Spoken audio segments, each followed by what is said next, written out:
tunawakaribisha Yanga na nimefurahi kuona Yanga wamekuja.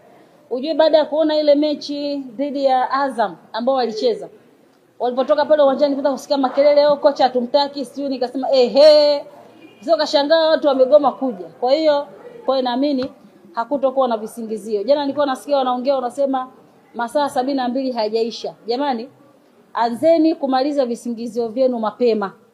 TRA tulishaweka mkakati. Kama ambapo tulishinda mechi iliyopita, tulimfunga Young Africans tukiwa kwa ugenini.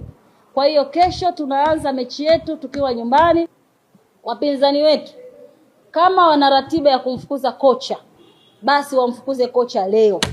Yaani wasisubiri kesho.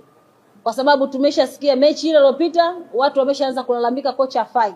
Kwa hiyo hatutaki sisi hizo dhambi tuzibebe. Sawa, hichi ni kipindi cha mwezi mtukufu na kwenda kipindi cha Kwaresima. Kwa hiyo hatutaki sisi dhambi tuzibebe. Kwa hiyo kama wana mpango wa kumfukuza kocha, basi wamfukuze leo.